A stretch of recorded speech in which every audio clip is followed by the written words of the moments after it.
Ali Aslan, the floor is yours. Please, we can start.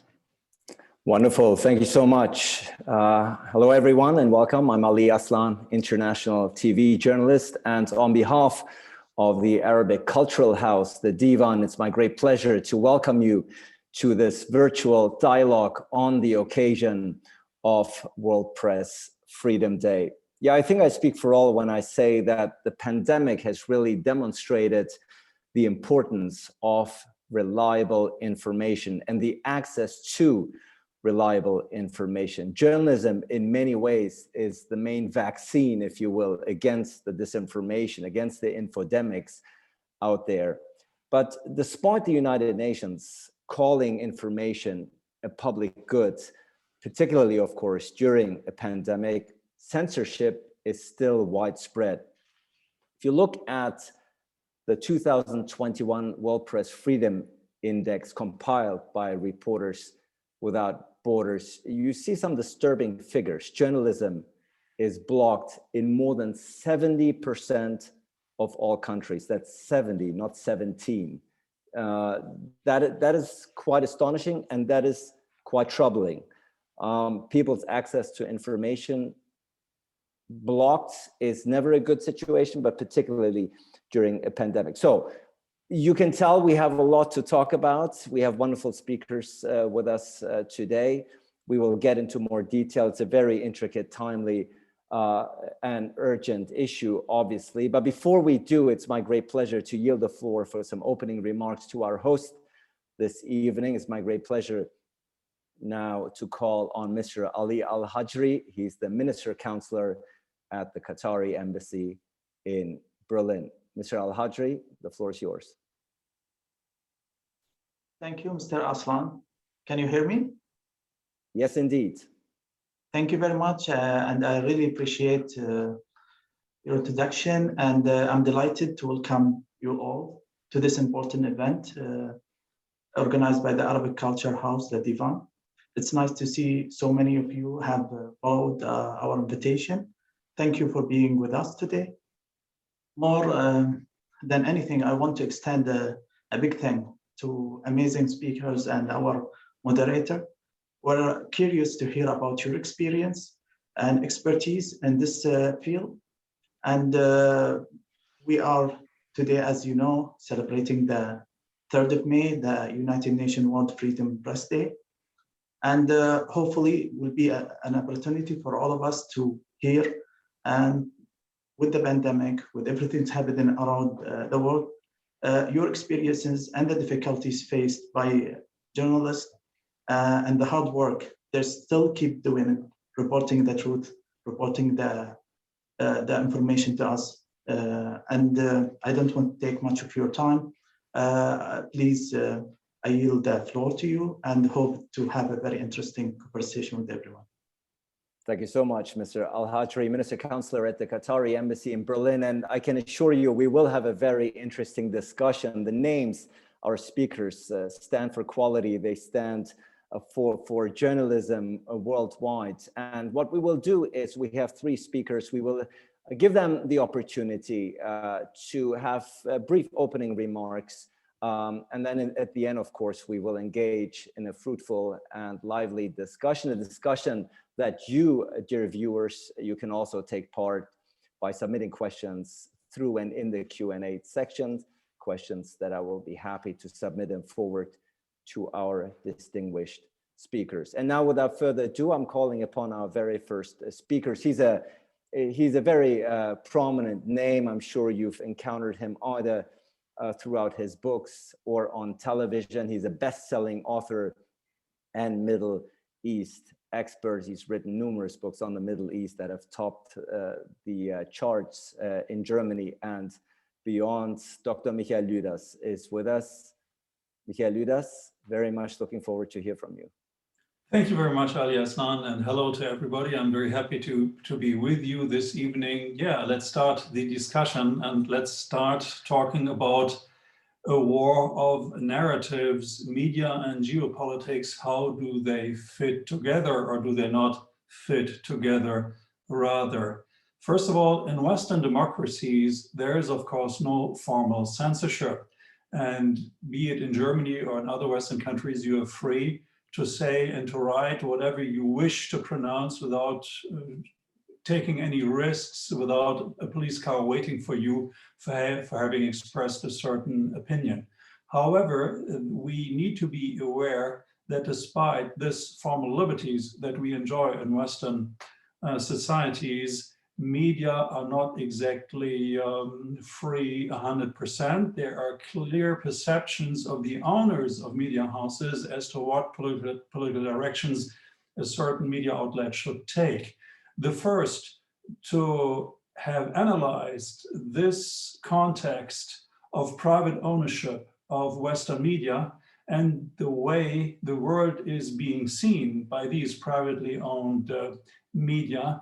The first ones to have described this were Edward S. Herman and Noam Chomsky in their famous book, Manufacturing Consent, first published in 1988, still valid today. And they have made it very clear that the very fact of private ownership prohibits certain views that are not in favor by those who own this newspaper.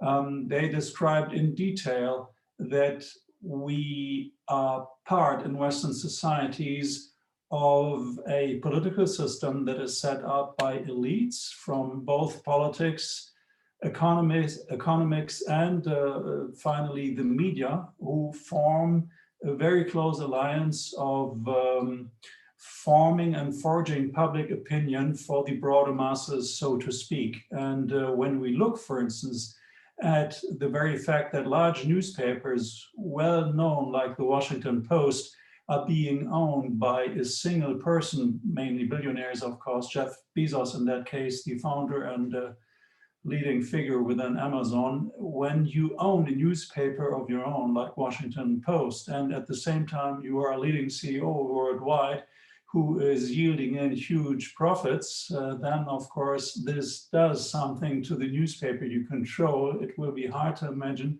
that a newspaper that is being owned by a billionaire will dare to question the privileges that go along with this ownership. And this is not only true for the US, you will find similar relations in other countries, in Western countries in general. And this is also true when it comes to the formation of certain political views dealing with global conflicts. And I would like to give two examples for this.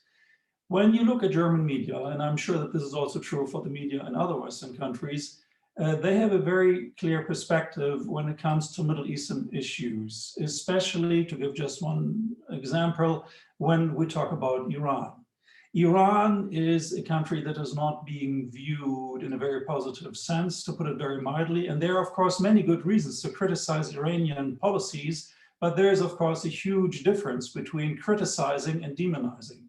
And when you check German media, when you look at the way television, radio, and of course the leading national newspapers and media outlets like Der Spiegel, for instance, how they view this conflict with Iran, the nuclear issue, you will find that they are all very, very critical of Iranian policies. Again, for good reasons, there's enough to criticize, while at the same time, the projection of the problems in context of the nuclear issue, it's very clear that Iran is being seen as the culprit, Iran being the country that jeopardizes this deal due to hardliners in Tehran, etc. You will find media outlets who inform their readers, listeners, or viewers that it was the United States that ended this treaty in 2008, in 2018, when Donald Trump withdrew from this agreement. And from that moment on, things began to become complicated. And as you have noted, during the past months, there has been a shadow war going on between Israel and Iran, in the sense that suddenly bombs exploded near or at ships cruising the Mediterranean or the Red Sea. And this was not a big issue in German media, quite opposed to Al Jazeera, to name that as an example. And it was very clear the German media outlets were very careful in criticizing Israel, It's not very popular to criticize Israeli policies in Germany.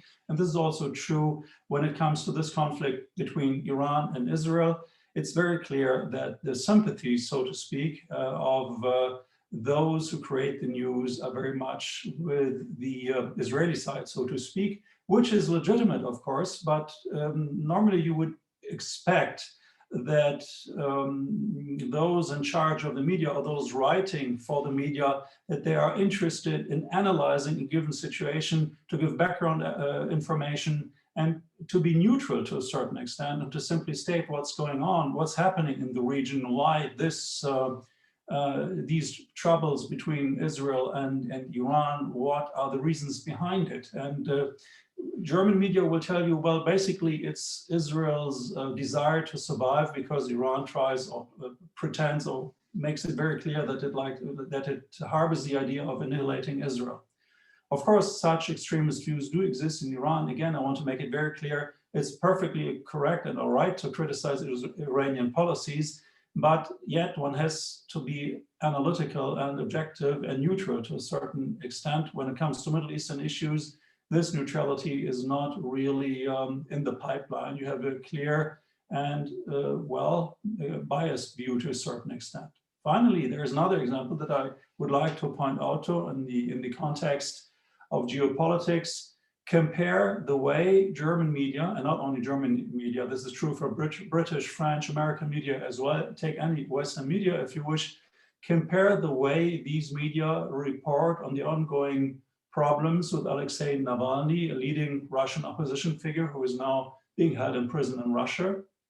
There's almost not a single day passing in Germany without leading media explaining in detail the sufferings of this leading opposition figure, while at the same time denouncing the political system in Russia, and especially the Russian president, for having created a situation in which Navalny finds himself in now. And of course, again, the same as in the case of Iran, there is enough to criticize when it comes to Russian policies, but the willingness to criticize foreign governments is much stronger when we talk about adversaries of the Western power structure. So Russia, China, Iran are the darlings, so to speak, among the culprits in media when it comes to media reporting in Germany, whereas the criticism of US policies is somehow more differentiated, and you will not find a substantial criticism of American policies in the sense that few newsmakers view the United States as a country that is as an empire, and that this empire does, of course, follow certain strategies that are very much worth of criticism as well. When you compare the case of Navalny to the case of another opposition figure, Julian Assange, you will find that this co-founder of WikiLeaks, who sees himself in prison in London for the time being on the basis of very dubious accusations, and he's spending his prison term in a high security prison without having the opportunity, the possibility to contact anyone outside this prison. Even talking to his lawyers is difficult for him. And yet there is, quite some silence in German media when it comes to this person who is really in a very serious situation, his health being threatened at least to the same extent as is the case in the case of Navalny. And yet German media remain more or less silent when it comes to Julian Assange, whereas the case of Navalny is being used as a means to attack Russian politics. So these are just two examples, Israel, Iran on the one hand, Navalny and Julian Assange on the other, where one would where one could very well consider a more differentiated approach by German and Western media in general. But it appears that those in charge of the media generally side with the viewpoints of those in power, be it in Berlin and Brussels, London, wherever, any Western capital. And this I find very problematic. This should be a reason of self-criticism for media as well. But self-criticism is not very much en vogue within the German media landscape. This as a short introduction. Thank you very much for your attention. Thank you so much, Michael Dudas, for your opening remarks. Speaking about a war of narratives here, really, the interplay between media and geopolitics, how media is setting the agenda and framing the narratives. I can imagine that a question or two might come from the forum concerning those remarks. Very much looking forward to go into much greater detail as we progress. But now it's my great pleasure to call upon Julia Leb. She's a journalist and filmmaker specialized in the production of virtual reality content. Her latest book, Humanity in Times of Fear, has become a bestseller, and I'm delighted that she's joining us today. Julia, looking forward to hear from you.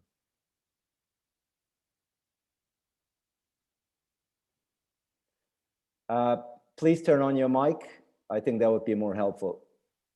Can you hear me now? Excellent. Okay, thank you very much, Ali Aslan. I will talk about freelance journalism, the price and worth of objective reporting.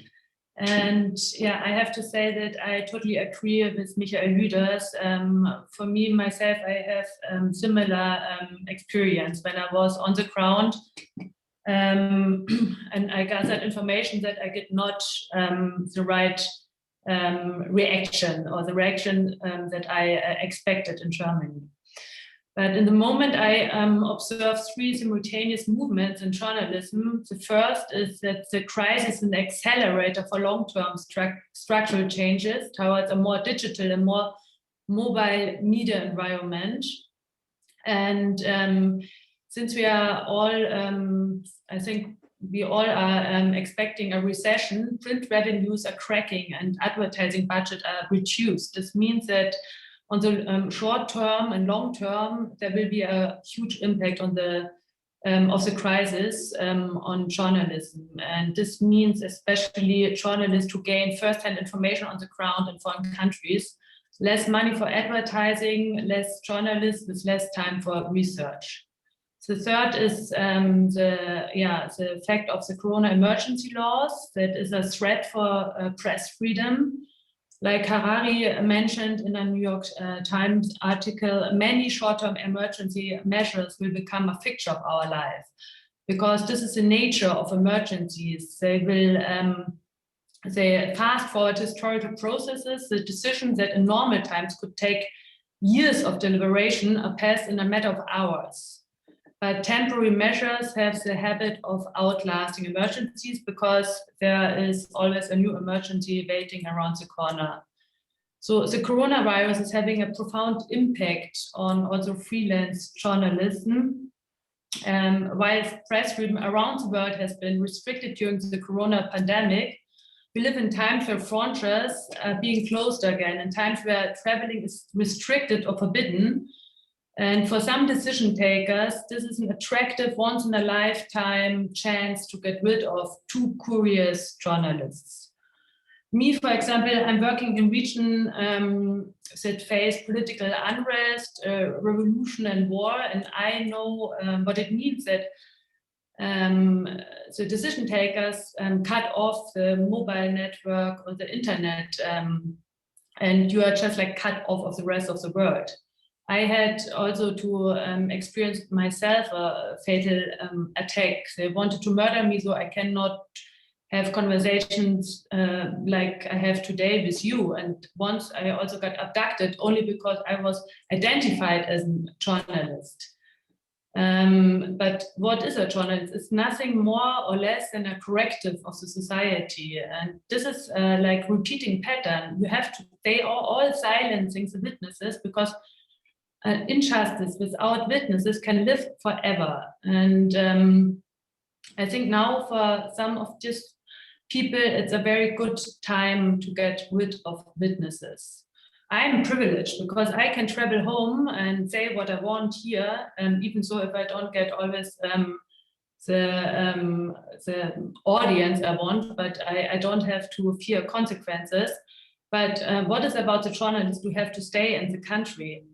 And they cannot talk, they are silenced over there. And we here, we don't have money to send our own journalists on the ground. So how do we consume news or information in the future? how will objective journalism will look like in the future if we don't send journalists abroad and let them gather first-hand information on the ground. The alternative would be that the narrative would belong only and alone to to those who are in power. So what about the future of journalism? I think, for example, Michael Lüders, whose book I highly recommend because they put current situations into historical and geographical context. It's a very good example how to keep the next generation close to profound information. The reports of Reuters Institute of Journalism in Oxford state that more information and less opinion is a good remedy against a dogmatic lecture and more spread media fatigue from the audience. So if we are living in the age of information and data is the new oil, why don't we protect, encourage, and also pay information carriers adequately?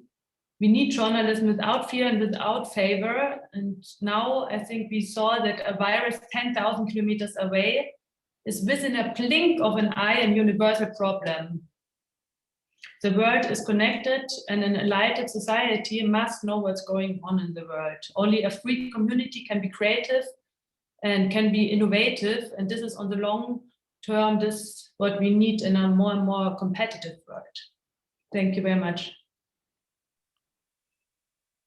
Thank you so much to Julia Leb, talking about really the price and worth of objective reporting. And you, of course, Julia, you pointed it out. You're a perfect example of a journalist who has risked her life in order to get the story across. You have reported from very dangerous places such as North Korea and Libya. And it just shows that journalism, real journalism, to get the truth out, to get the information across, is risk-taking and sometimes life-endangering. And much more to come concerning that. Thank you, Julia, for those remarks. And last but not least, before we engage in a discussion, I'm happy to hear from Bashir Amroun. He's an Algerian German journalist and filmmaker whose work focuses on human rights and international justice. Bashir, you have the floor. Good afternoon, Ali. Thank you for having me. Do you hear me? Yes, absolutely. Pleasure to have you. Thank you.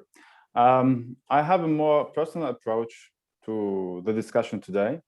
I'm very agree with Michael Lüders, but my approach is less theoretical. It's more about my personal experience. So they say that you won't get any future job in the media if you do not stop annoying them. I advise you to take this threat seriously. They have strong connections with decision makers in most important media outlets in the country. As you may have noticed, I try to find a catchy start for my speech. This is not a quote from a movie, but an actual advice I was given by a colleague after she had heard her manager talking about it. And it didn't occur in Algeria, in my country of origin, or in another Arab country known for its suppression of press freedom. It actually happened in a very renowned German broadcaster. Is it conceivable that this could happen in Germany, one of the beacons of press freedom and democracy, which ranks 13th in the Press Freedom Index of Reporters Without Borders, in a country whose politicians brag at home and during their visits to other countries about the high position that freedom of the press occupies in their value system? You could easily deduce from the title of my speech, Lack of Diversity and Pressure to Conformism, that I have some reluctance to conformism. And this reluctance is not very beneficial when you work in a white-dominated environment and your name is Bashir. But first things first, let me explain the nature of troubles I was accused of making. When I began my editorial traineeship more than a decade ago, I was among the first generation of journalists of non-German origin who dared to raise their voices for equality. We complained about the poor quality of our courses compared to the German students who, at the time, had a separate traineeship. We also protested against a course about the rules of etiquette and proper behavior only we trainees of non-German origin had to attend. To bring our rebellious group to terms, we had a meeting with a high responsible and the broadcaster. I can remember very well his words. You should be grateful to the broadcaster and to Germany. You have the chance to become journalists and live a decent life here. What happens in your countries of origin to journalists? Well, they get imprisoned and killed. In retrospect, I can say this was a foretaste of what we were supposed to do as journalists of non-German origin in Germany, to behave and to be only critical when our superiors gave us permission to.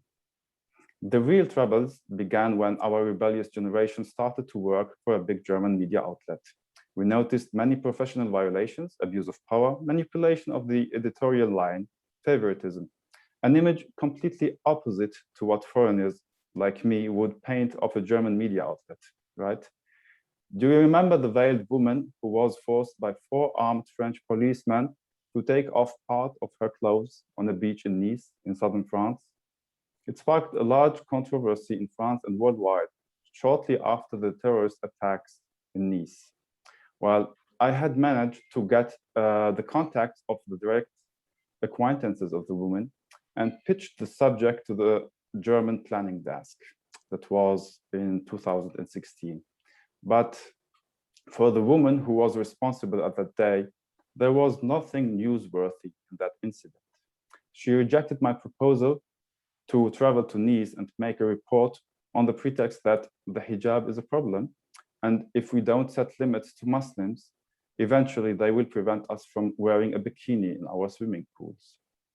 I had the same tiresome discussions with many persons in charge who were all white Germans. They often refused the topics I pitched, although these topics were important to a large part of our audience, our non-white audience, of course. Almost the same thing happened when I pitched a report about a third-class German league match between a team of migrants and a club of the town of Chemnitz. Chemnitz was at that time in the news because right-wing extremists had started a manhunt against migrants shortly before the match had to take place. I remember very well how much the Turkish-born manager of the club was afraid, and even the head of the local government of Saxony announced he would attend the match to calm down the situation. After difficult negotiations, I was allowed to make a short report for the news. I got even an important declaration from the head of government, only to be surprised at the end that the report had not been aired by mistake, they said. After several experiences, I came to the following conclusion. Whenever it comes to sensitive topics such as Islam and racism, there is a palpable reluctance to commission this foreign journalist who has a different perspective and often contradicts the stereotypes German media are accustomed to. My personal experience is supported by statistics. Although Germany is a country of immigration, in which immigrants make up more than a quarter of the population, more than 90% of journalists in Germany are white Germans. Almost all of them belong to the academic middle class. And when we look at decision makers in the media, this percentage increases even to 95%. And the small, tiny group of 5% who have a non-German background, all of them are Europeans. So they're not from migrant groups who have difficulties in Germany. Thus, the media scene in this country is monopolized by an elite who does not have sufficient life experience and sensitivity to understand the interests, worries, and struggles of migrants. The result is that the German media loses more followers, not only in the context of the decline of the role traditional media play, but also because the audience of migrant origin is increasing, and they have no real media offer they can identify with. The solution could be that German media outlets raise the representation of immigrants in the media to a percentage equivalent to their percentage within society, which is about a quarter. But unfortunately, German media organizations have so far refused to do this. However, in my opinion, all this does not mean that change is impossible. My generation opened this debate and made some sacrifices in this regard. There is now a rising awareness of this problem, which make makes it easier for future generations to push further for a more diversified media landscape in Germany. Even in a democracy, you have to fight for your rights. Thank you. Thank you, Bashir, for rounding up the opening remarks from our three speakers. Very interesting. All the three of you came in a way from very different perspectives, sharing your own distinct experiences, just to show, if you want, how diverse at the end of the day journalism is, or not diverse, as Bashir was pointing out. Of course, the title of today's virtual dialogue is Independent and Professional Journalism Free from Political and Commercial Influence in Germany and the Arab World. Michael, you've already alluded to the fact that it is indeed not free from political and commercial influence. You've put forth some examples to demonstrate that point. The question I have is, was journalism ever free from political and commercial influence? Certainly not. I mean, there's always been the attempt by those in power to get engaged with those who frame public opinion, no doubt about that. But I would assume that things have become worse over the past years. And it's difficult to name a turning point, but let me put it like this. I believe that we live in a world that is getting more complex, where the original, how shall I say, neoliberal optimism, whereby the markets can more or less solve all of human mankind's problems, has been shattered to a certain extent, not least during the financial crisis of 2008, that put quite a few countries also in Europe to the threshold of bankruptcy. And my personal reading is this: I have the impression that those in power have become less self-conscious, in the sense that they are very much afraid of political currents popping up in a given country that challenge the official wisdoms, mainly those who deal with basic questions and issues like how come that a small portion of society is becoming richer and richer, whereas the middle classes are more and more squeezed economically, and those living within the last third of this middle class is really suffering quite a hard time. At the same time, we see that the United States is still an empire, of course, but it is a declining empire in the sense that other countries are following suit, who also demand their share of the cake, so to speak. That is mainly China in economic terms, and it is Russia in geostrategical terms. Both countries are severely challenging the attempts by the main power, the United States, when it comes to world politics and economic issues. And the United States, I think they do feel that they're a declining power. And when you see yourself in such a situation, you have basically two options. You can negotiate with the other side, that is the Russians and the Chinese, or you can try to put pressure on the other side in order to continue your hegemony for some time to come. And my personal reading is that this is what we are presently living in. We have reached a time in which the United States tries to defend lost positions, so to speak. The Europeans are taking sides with the Americans. And the media, basically, generally speaking, of course, one has to look at various issues, but basically speaking, I do not see that German media, for instance, are really opposing the framing and the official narratives reaching us from the United States. There's almost not a single day passing in German media where you will not be able to follow a narrative on how much Navalny is suffering in Russia, how bad the Russian Empire is. And the same is true for China, which has become the second bogeyman over the past 1 to 2 years. And I do not see within this framing context that German media, and I'm sure this is true for other Western media as well, are really interested in forging a counter-narrative. In the past, it was possible, when we think about the war against Iraq in 2003, which was a war that was not being supported by France, or Germany. So at that time, it was still possible to openly criticize American policies in the Middle East and to criticize this war in 2003. And there was room for criticism because the official media, they like to share the official views of those in power, generally speaking. And at that time, it was possible to criticize or to even name certain things and to explain what's the difference between Shiites and Sunnis in the Arab world and what's happening in Iraq after the toppling of Saddam Hussein. Today, my opinion is that you will have a very hard time to go into any analysis of a given situation in the Middle East, especially when it comes to Iran, without really making it very clear that you despise the Iranian regime.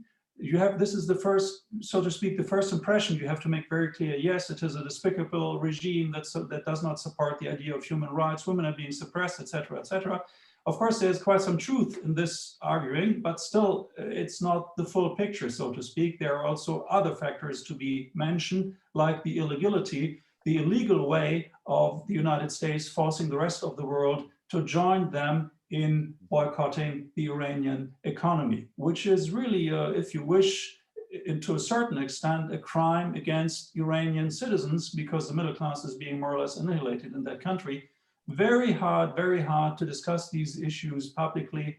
When you do this, you are being accused of being somebody who understands the mullahs, Mullah Versteher, this is the German word for it. The very idea that you try to understand the other side, be it the Iranian side or the Russian side or the Chinese side, makes you suspicious in the sense that you follow their reasoning and reckoning. And very often, for instance, I have been indirectly accused of being paid through dark channels with unknown origins, of course, but basically, of course, the idea was to suggest that these sources are to be found in, let's say, China or in Russia. Complete nonsense, of course, but very hard to, take a different view. If I can just jump in, so clearly you're criticizing that the Western/German media is uncritically subscribing to a US-fed narrative on certain topics, particularly the Middle East, as you have pointed out. Of course, the German media has been very harshly criticizing the US for the past 4 years, but that was under President Trump. I guess there's an ideological leaning here that you're suggesting. But Julia, if I can come back to the original question of whether there was ever a free press. We do fight for a free press, not just on a day like this, but hopefully 365 days a year. This is something to be desired, but clearly political and commercial influence was always part of this phenomenon called journalism, was it not?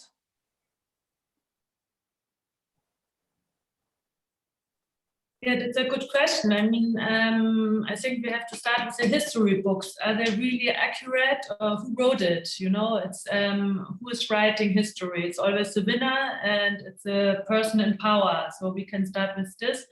Nowadays, I see a democratization of press to internet, and we have the ability, and also Generation Z is taking the chance, and they are doing research, and they are double and triple checking, and you cannot fool all the people all the time anymore. These times, I think, have changed, but I do agree with Michael Hüders that in Germany, it is difficult to have like a normal argumentation. The argumentation of the German government is also not consistently. There's often a simplification, a demonization, and then if you're at this point, there is the point of no return for a normal conversation. There are just like two opinions you can take. You're labeled from the beginning. You're either this or you're the other one. It's really difficult to find like normal interspaces, and this is difficult for objective journalist who is not who's not paper one side. It's difficult to transport information and not opinions. And let me just follow up on that question, because objective journalism, of course, might be a contradiction in and of itself, because at the end of the day, journalism is made by journalists. Journalists are human beings. We do come with our own personal experiences, perhaps even our own agenda, our own shaping. So objective journalism per se, can it even exist? So you can say, I have more empathy. I'm trying to see both sides, but at the end of the day, do we really go into a story? Do we really cover a story with a blank page? I try every time when I travel, I really try to be blank and to forget what I know and to remember what I cannot forget. But it is important to be on all sides. And this is always the same. It's a demonization. If you go to the other side, you're already a partner of them. But it's not true. I just want to know both sides. And even, for example, in Libya, it was a civil war. Why is it so strange to be on both sides and listen to both sides? And this is, it's very suspect for a lot of media outlets when you're on both sides. Bashir, you mentioned your disappointment came shown through your remarks, your disappointment that you held up the notion of independent journalism in Germany quite high, and looking behind the scenes, if I understand you correctly, you were quite dismayed and disappointed to see the reality, meaning that objective journalism does not exist here, at least not from the segment and window that you have encountered. What surprised you the most? Well, in my opinion, I don't believe in objective journalism. I neither believe in objective science, for example. I think what was in my imagination when I came to Germany, and then after that, when I started to study journalism, I thought that journalism in Germany is very professional, that it has a lot of integrity, and despite the kind of journalism we see in most countries in the Arab world, where journalists are forced to write in a certain manner because there's censorship. It's direct, harsh, and a very rigid censorship. And when I started to do journalism in Germany, I noticed that there is a different sort of censorship. We cannot say it's censorship because it's very soft and it's not dictated by the state, of course. But the management of your media outlet will decide what you can write and sometimes and what not. And that was very disappointing for me, because before that, I really thought there must be somewhere in the world this ideal, typical journalism we think of when we learn and when we study it. Just a reminder to everyone joining us, you are free, of course, to submit questions through the Q&A format. Questions you might have to Michael, Julia, or Bashir. Happy to address them and forward them. Michael, again, independent and professional journalism free from political and commercial influence in Germany and the Arab world. That's the title of today's discussion. We all know, all of us who've joined this talk, we know that the Arab world is very, very diverse. It's not a homogeneous block by any stretch of the imagination. Still, my question to you, as somebody who knows both Germany and, quote unquote, the Arab world very well, what are the main distinctions? What are the main differences when it comes to journalism? Well, of course, the Arab world, when we talk about journalism in the Arab world, it is a very different situation, definitely. I mean, countries like Libya, like Yemen have fallen apart. It's very difficult to even work there as a journalist, of course. And in other countries, there is, of course, a strong attempt by those in power to make sure that no criticism of a given regime is taking place. And as a new development over the past years, we have observed the coming into being of various Arab news networks close to given governments. Al Jazeera has set very high standards here. Of course, there are big differences when you compare the English to the Arab program. Nevertheless, I mean, to me, from my point of view, Al Jazeera is a very important source of news and information because it is a different perspective. And to take a different objective, as Julia has mentioned, is something that really lacks in German media. Most journalists in Germany, they join the bandwagon. They are not critical. They do not question giving realities, and they do not even bother to try to understand the other side, which is the very same phenomena you can observe when you look at politicians. In the 60s and the 70s, there was a strong desire by German politicians, especially of the Social Democratic Party, to understand what's going on in the then Soviet Union. This was known as Ostpolitik, and this Ostpolitik has really led to a decrease in tensions between the then Soviet Union and the West. But today it appears that most politicians in Germany, and also people in the media, they try to outdo each other in their bashing of Russia, of China, and other non-Western actors. Is there objectivity in the media? Well, of course, there's always a subjective point of view, definitely, which is not negative, but the problem is, what perspective do I take? Do I share the perspective of those in power, of those who suppress others, of those who try to make rich people on this planet even richer? When we look, for instance, at very important companies in Silicon Valley, privileged enough that they barely pay taxes. This is certainly not a good idea. Can the world continue like this?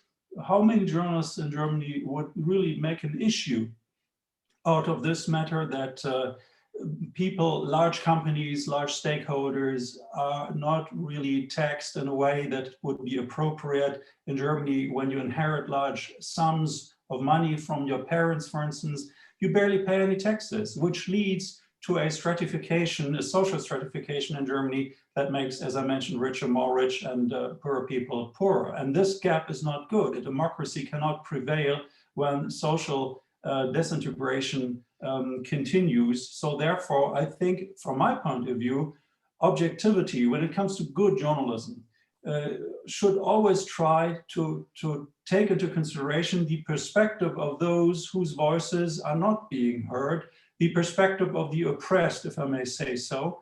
And I find it quite unbearable to see that the sufferings of people in Yemen, for instance, do not play a role in German media, at least not only in German media. It's happening, okay, so what? But of course, the suffering of people in Syria, they are, being exploited. I mean, this suffering is being exploited. Why? Because Syria is being supported by Russia, by Iran, and Hezbollah, and these are considered to be bad actors. So media outlets here in Germany have an interest in pointing out to this fact. Last but not least, I would like to point out that there are, well, if you want to make a career in German journalism, if you're a young journalist, let's say you're in your mid-20s or early 30s, and you really want to go for a career, how do you become successful in the field of journalism? If you join the mainstream media, you have to follow the official line. You cannot say, okay, I criticize the policies of Mr. Putin in Russia, but I still believe that the Russians do have legitimate worries to see NATO encroaching them more and more from the West and from the South. So we should maybe have a different approach to looking at these policies of the West and be critical of ourselves and of this NATO encroachment. But if you said this publicly, if you were a journalist working for the Süddeutsche Zeitung or the Frankfurter Allgemeine Zeitung, leading newspapers in Germany, well, good luck for your further career. It's not really enhancing it. And this is exactly what Bashir has mentioned. And I understand this disappointment, and Right. I believe we really need to think about a new journalism and new outlets as well. Absolutely. Again, I do see that questions are coming in now from our audience members. Would be happy to pass on those. Julia, we've encountered that journalism are facing many obstacles, either subtle or very directly. The numbers speak for themselves as far as access to information is being blocked in 70% of all countries. Now, of course, we also have to battle fake news, and Asma Al-Bakr is asking on the issue of objectivity of media in the era of flood of false information on the internet. How do you overcome fake or misleading news? How can you as a journalist, you're basically in competition with people out there that are spewing propaganda, that are spewing fake news online. It's quite an uphill task, isn't it? It is. I can tell you a very concrete example. So I mentioned before that I got abducted in Egypt on the Tahrir Square at the anniversary from the revolution, and somebody filmed this with a mobile phone and put it online. And I mean, of course, I went to the Egyptian police. Was really useless, but I just wanted to make it for the record, and I just like got over it and forgot about it until 2016, when I opened my Facebook account and I saw this video claiming that it is the New Year's Eve in Köln, where refugees are attacking German women. And they took my video and just manipulated it. They didn't know that it's me because it was just like in Arabic. I mean, that was not my name because I don't want it to be identified. And I didn't want to like identify myself because it's my own private story. I don't want to be the victim. But when I woke up, there were over 1 million clicks on it. And I don't want to tell you what was written under it. Also, media took it as real. And in Eastern Europe, until today, it's a proof for what happened in Köln. But I did just one Facebook post, and I don't even have an official channel, but this was, I don't know, shared, 800 times. Then New York Times called me, all media corrected it. So, I mean, you have a lot of, you have a lot of danger to spread fake news, but you also have a lot of power to react. And this was a really concrete example, and it worked well for me. Jud Salfiti saying on that point, fake and misleading news isn't a new phenomenon. As a matter of fact, he sees this just as an extension of propaganda. Bashir, have you been encountering similar experiences as Julia has in terms of fake news? Well, not very much as a journalist, but as a kid growing in Algeria, we had only regime propaganda broadcast. And when I was a little boy of 5 to 6, I remember that we listened to Moroccan radio because it was against our regime. It was Medi 1. And yeah, it was like a habit every morning during the breakfast to listen to Medi 1 and to hear what happened in the world and inside Algeria too. So this battle of propaganda from both sides was very common in my childhood. And that's why I think that the problem of fake news is not very new. Perhaps the biggest challenge linked to it is that journalism is losing its gatekeeper function. And that's why many journalists are afraid of social media and this new category of fake news. That's a very interesting point you're raising, that journalists are using sort of the gatekeeper function. It used to be that you had to wake up in the morning and physically pick up the New York Times or the Süddeutsche in order to know what's going on. Now, by the time the printed edition reaches your home, it's already old news. It's already been updated 50 times. And indeed, this privileged position, Michael, and I would ask, so we can move along with the questions from the Q&A, ask for short, brief remarks. It is indeed not only have journalists, Michael, used, if you will, their privileged position, but if you also believe the 2021 Edelman Trust Barometer, they're also heavily distrusted. There's a huge public mistrust of journalists, and we do see it in the outpour of growing hostility against journalists, both online and unfortunately also sometimes increasingly offline. How do you evaluate that phenomenon, Michael?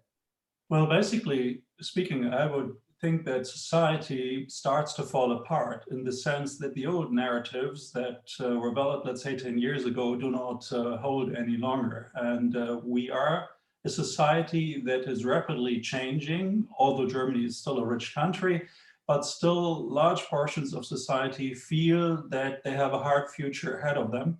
And oftentimes, that is my personal opinion, journalists are being viewed as too close to official positions of power. They are being seen as mouthpieces of propaganda of those who are rich, famous, or who are elected representatives of the people. But still, I mean, a good journalism will never try to use the same storylines as the government or as people with very much influence. A good journalism takes a healthy distance to official narratives, at least in theory. In practice, we are seeing exactly the opposite. And this has to do with the realities on the market, so to speak. If you opt for a journalistic career, you have two choices.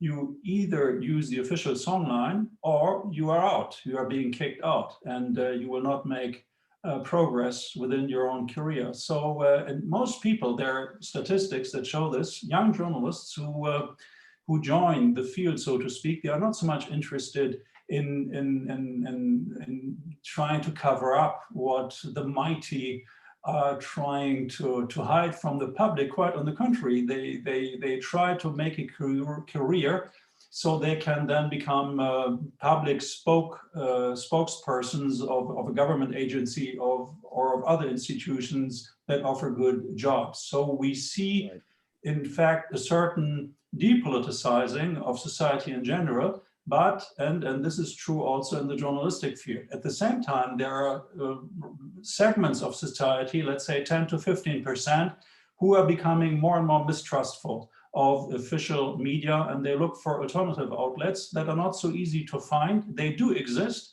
but you have to be very careful in choosing, and it very much depends on your personal opinions and also on your field of interest. Yeah, absolutely. I have also a short remark on that. I think it's not enough to hold a sort of equidistance between the narrative of the ruling persons and the poor ones, especially in a country like Germany. I think the poor segment of society is used or instrumentalized against other segments like the migrants, for example, and vice versa. You have to be open to other narratives and to raise your sensitivity to other stories and other perspectives, because I think a lot of groups of people living here in Germany are isolated and they don't consume German media because they can't identify with it. And yeah, that's a big part of the problem too. Right. We have two questions from audience members. I'm going to give you the floor in 60 seconds, but Julia, just on that note, because in Germany, we have a very vivid, rampant, and sometimes hostile debate about the role of journalists during the pandemic, right? Journalists are being accused of, as Michael said, of not having a critical distance to the government, of sort of being cheerleaders, acting as spokesperson of the German COVID measures. How do you evaluate that? I'm an outsider. I'm a total freelance. I'm an outsider, but I would really draw a line between like public relations and journalism. And I think Germany is still on the journalism side. I have been in a lot of countries where they confuse press freedom with public relations. And I think we have a lot of critical journalists, but I mean, they, like you said before, they're also just humans. And this journalist I know, for example, they are also in their echo chamber. They are living in the same area, let's say in Berlin Mitte, they are meeting at the same cafes. It's their reality. It's not that there's a big plan from above, it's just their reality because all their friends are thinking likewise. So I think we have good journalism, and of course there's a lot of room for improvement. What in my eyes is a problem is that it's very dogmatic. People are getting fed up with getting taught all day. We don't like teachers, we want to have informations, but I don't think in the, I think there is a fine line we have still to like respect. Right. So basically we have virtual, but we also have physical bubbles, news bubbles, where people are coexisting and therefore are producing certain kind of news. Now, let's bring in some audience members. There's no name, but it says the Divan. So please go right ahead and introduce yourself.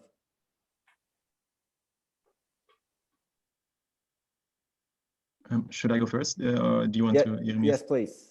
Oh, okay. All right.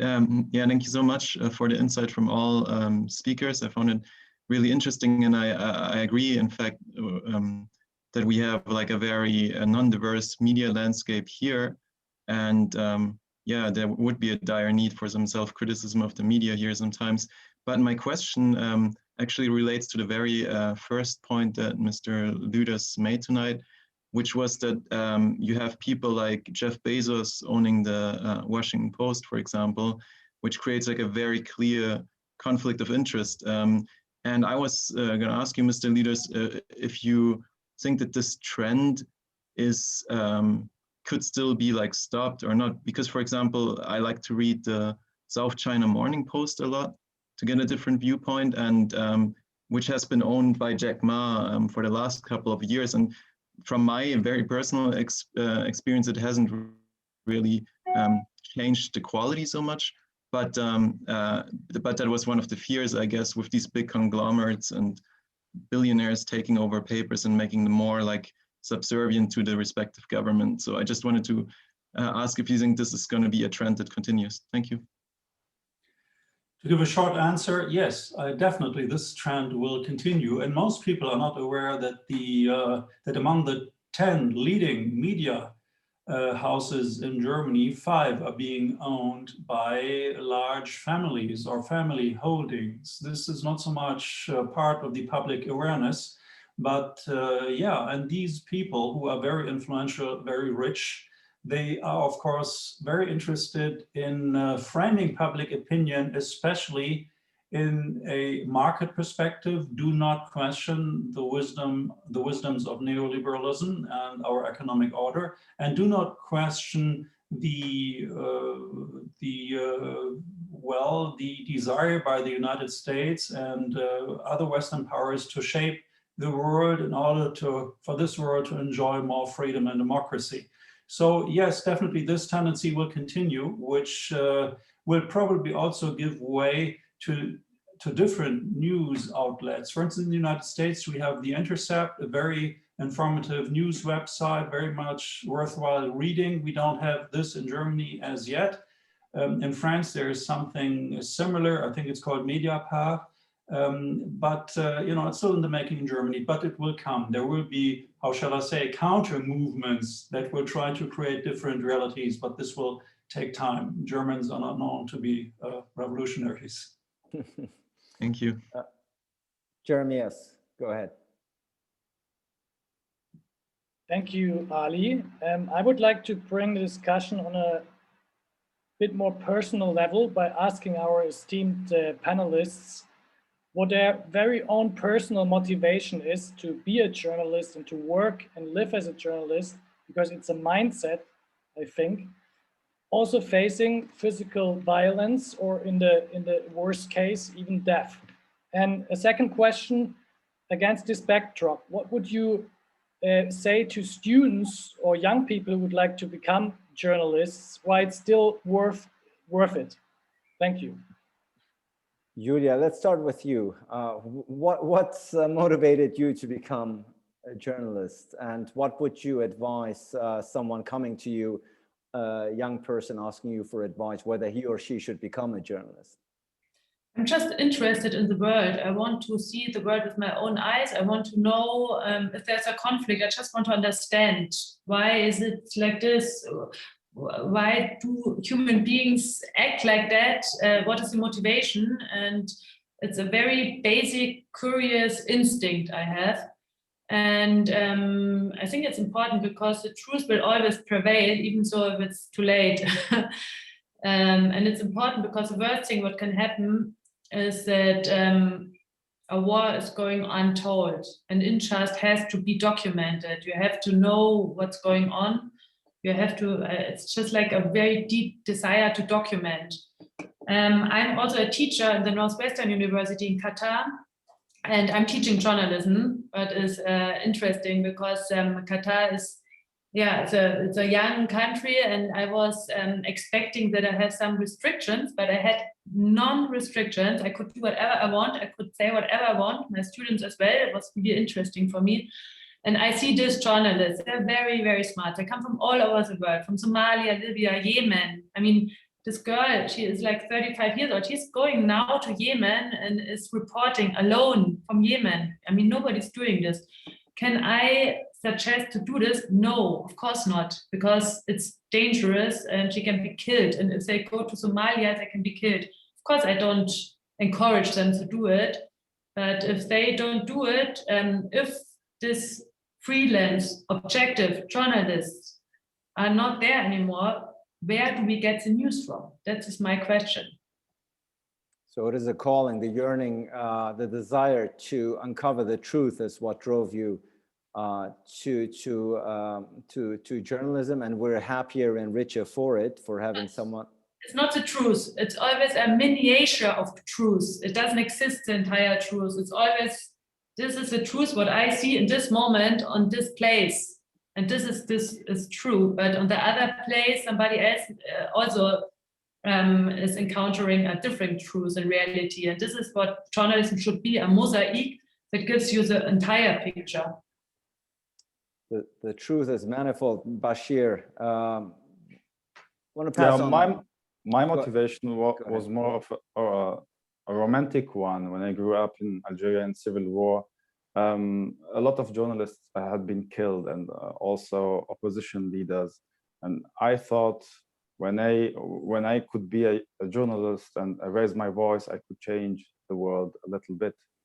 So yeah, I don't know if it's still my imagination, if it's possible or not, because what I lived here in Germany is somehow difficult, but there is still a small light inside myself, believing that when you tell stories, you can change the world a little bit.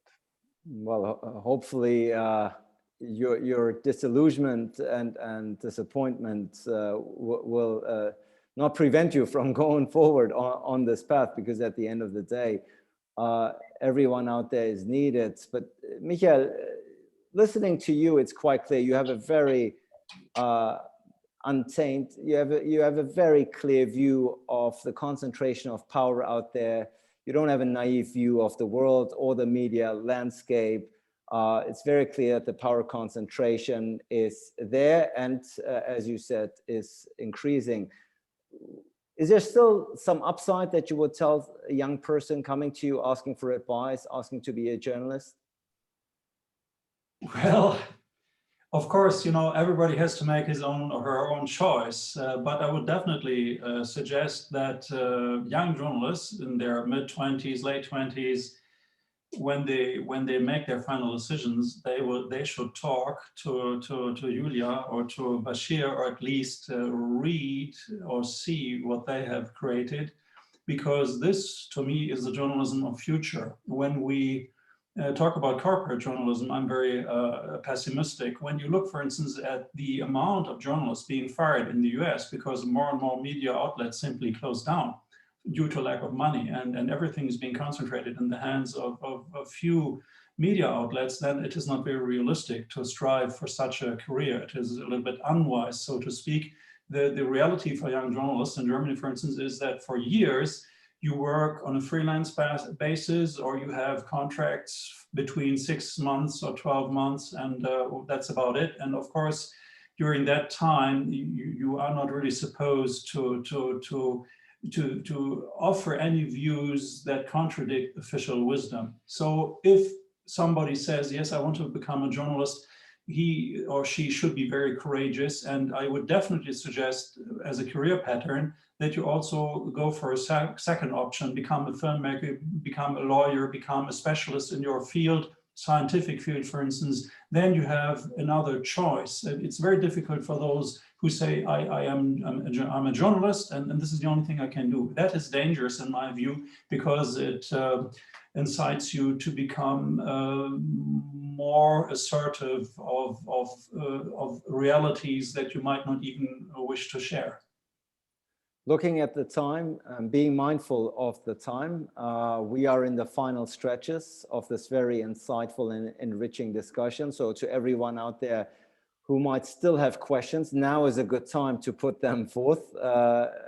This is a good time to put them forth so that I can include them in the discussion. Julia, if we look at the numbers that I pointed out at the very beginning, even I was shocked. According to the 2021 World Press Freedom Index compiled by Reporters Without Borders, censorship or journalism is blocked in more than 70% of all countries, 70% in some shape or form. Of course, there are varying degrees from full censorship to subtle censorship.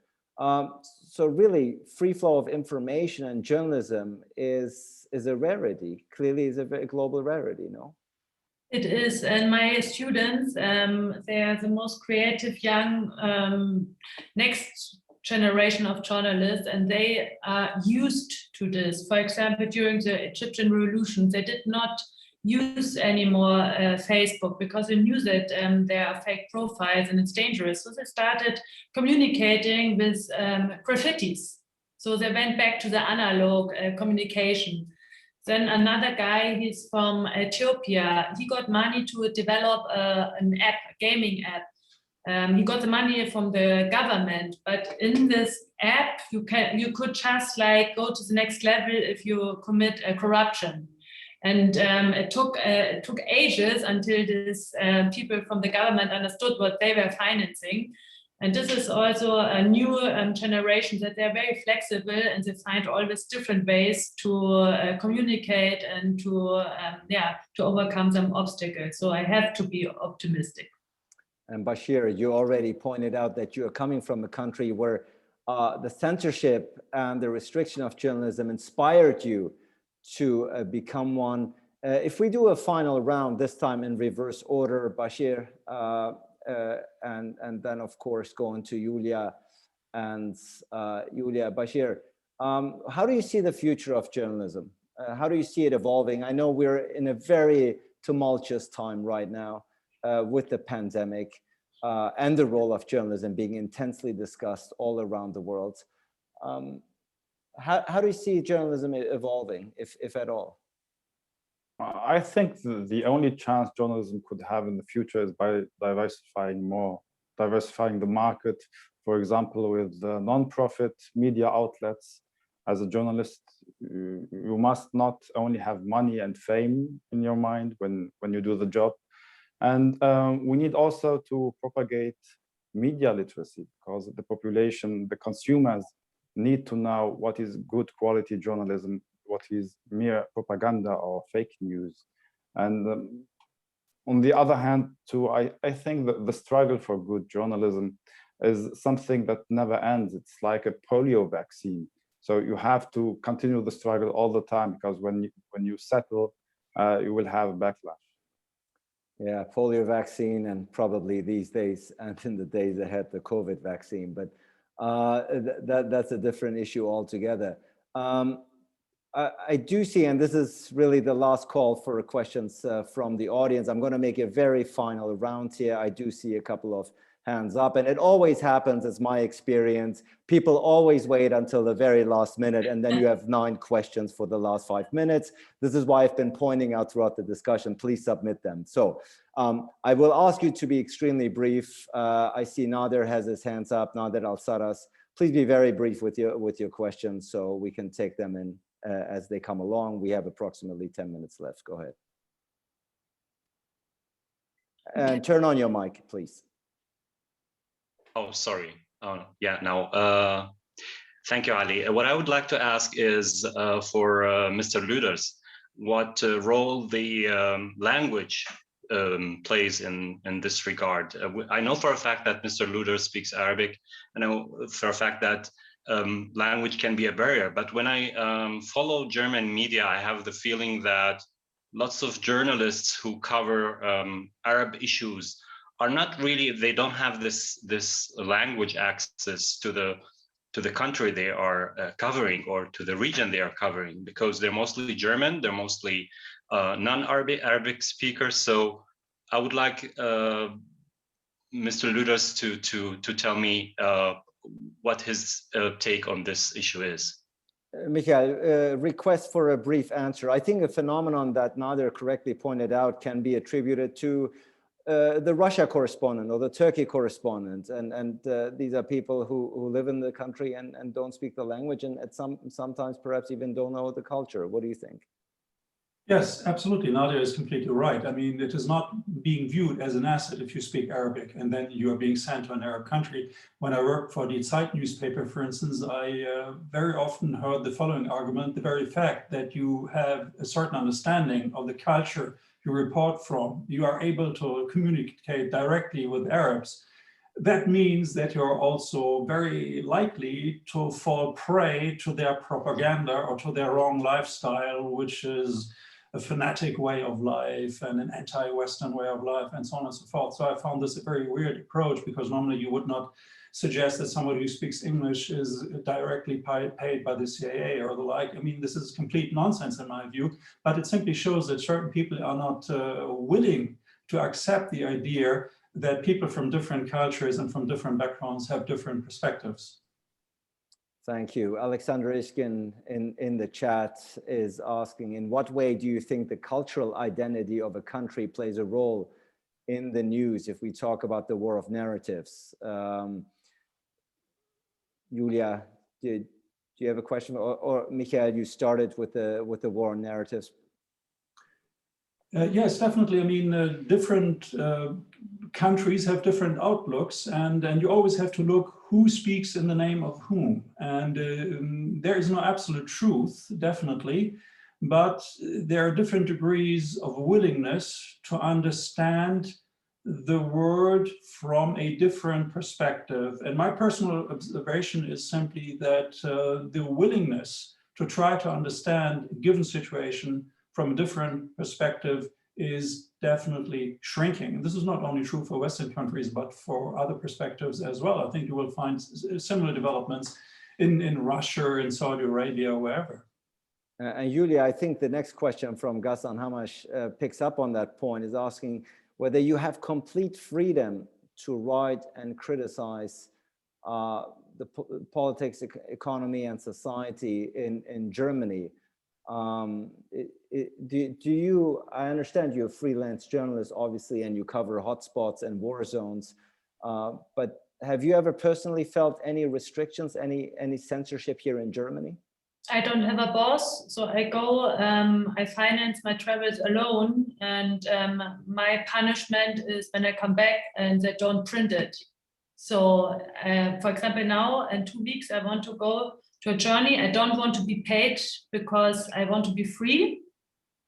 So how is this going to be? Nobody's going to buy my article if they don't know what I'm writing about. But this is what I do. So I'm totally free, but I pay a very high price, and it doesn't make any financial sense. Bashir, you pointed out in your initial remarks the lack of diversity in the German media landscape. Amlut Alamir is asking, what can be done against that? How do you bring in more people with a so-called migrant background? How do you bring people with a diverse background into the German media landscape? Do you have any solution, any suggestions? First, we have to go out of our comfort zone. We have to continue to struggle and not to be afraid of being controversial. I think this is the first thing. And the second thing is when you are a migrant, you can have the security to push to get your place and to raise your voice. You won't get it as a present from the majority. You have to to fight for it. I don't think that there is a structural possibility to change what the reality is in Germany. Right. And the very last question I'm going to take from the chat is from Paulina Eckroth. If I understand her correctly, Bashir, and maybe as someone who originates from Algeria, she says Western countries claim to support freedom of speech as a human right. But what measure of influence really has a country like Germany in order to combat the restriction of freedom of press and freedom of speech in a country like Algeria, for instance? Well, I don't think that they do it. They do business, and business is always more important than such things like freedom of speech. Sometimes they use this card to yeah, to make pressure on these governments because they want better deals, or perhaps they want something in return. But I don't think they really believe in those categories outside their own country and for their civilization. So at the end of the day, economic considerations outweigh ethical Absolutely obstacles and concerns one might have. I already started the last round with you, asking you about the future of journalism. You were kind enough to offer your opinion. Julia, how do you view the future? I know it is always hard to predict, but of course, whom to better ask than a journalist such as yourself? What gives you hope, and what causes you sleepless nights sometimes when it comes to journalism? So since my other panelists are so pessimistic, I have to be optimistic. And I said that I know the next generation because I'm teaching them, and I learn more from them than they learn from me. And this is my hope. So you see bright, motivated young people whom you're teaching. You see the future in them. They are very well educated, and they know how to use these technical gadgets that the older generation doesn't know. So they have an advantage. But if I want to play devil's advocate and use Michael's initial argument, they too will have to join a news organization at some point and will be told directly or indirectly what they can write or report. I think everybody has a point there, and it's true. And I totally agree with Michael Lüders that there will be a counter movement, but this counter movement will happen if people are willing to pay for information. There is nothing like free good journalism. And this is not the journalism, the journalist is, I mean, they're all individuals, but it's also the audience. It's the fault of the audience. Are they willing to pay for quality or not? Yeah, indeed. And with the free flow of information on the internet, getting people to pay for journalism is getting increasingly more difficult. Michael, we started with you. We're going to end with you.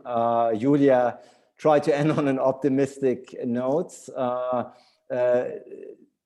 I know, and you've made it abundantly clear, that you are viewing the way journalism is being conducted in this very corporate, cutthroat environment critically. But at the end of the day, you are a fantastic journalist. What gives you hope at the end of the day? Is there a silver lining that you see when it comes to journalism in the 21st century?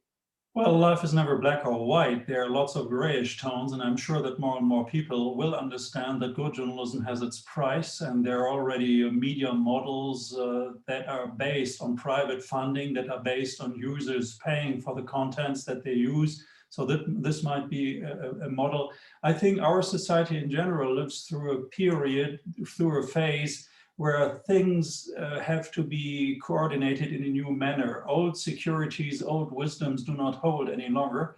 And we are now in an in-between era, if you wish. It will take some time until new aspects, new horizons come up, but they will come up. And maybe some dangerous things have to happen, like a military confrontation with Russia or China or the like, that make people understand that we do need a new understanding of the world and different type of journalism. Yeah. Well, I think I speak for everyone who has joined us for this discussion, that this has been extremely enriching, very fruitful to hear from those at the very front lines. Obviously, Michael, Julia, and Bashir, you've all had very different experiences, but you do unite on the one notion that journalism is a worthwhile profession and pursuit, in order to at least pursue some aspect of truth, knowing there's not going to be an absolute truth out there, but at least to shed some light on some aspects of life that is out there, which, as Michael said, is getting increasingly complex and increasingly divisive. Very, very heartfelt thanks to Michael Lüders, to Julia Leeb, and to Bashir Amroun for their insights. The Divan, as you will note in the chat, has just posted a link to a questionnaire for feedback. If you want to fill that out, the Divan, I'm sure, will be quite appreciative. to hear from you. And last but certainly not least, aside from the fact that it's been a great pleasure to moderate this very lively debate, now happy to yield for closing remarks the floor once and for all and the last time to our hosts, Ali Al-Hajri, the Minister Counsel at the Qatari Embassy in Berlin.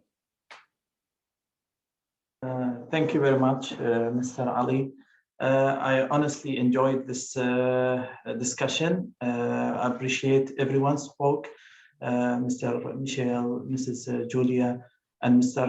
Bashir. It's a lot of perspective. Hopefully the future of journalism in the hand of the young, and as Mrs. Julia said, and I am very optimistic, to be honest, and hopefully we'll be able, even with the Divan, to work and to bring more debates, or not debates, it's more discussions. And I want to thank personally Ms. Asma, she's my colleague in the Divan, Mr. Zakaria, and Mr. Jeremy, and hopefully we'll continue doing this. And thank you again, Mr. Aslan, for this opportunity, and hopefully you continue doing this for the future. My pleasure indeed. Everybody have a good night out there. Be safe, be healthy, and hope to see you again soon. Next time, hopefully in person. All the best. All the best. Bye-bye. Thank you. Bye-bye. Thank you very much. Bye. Bye.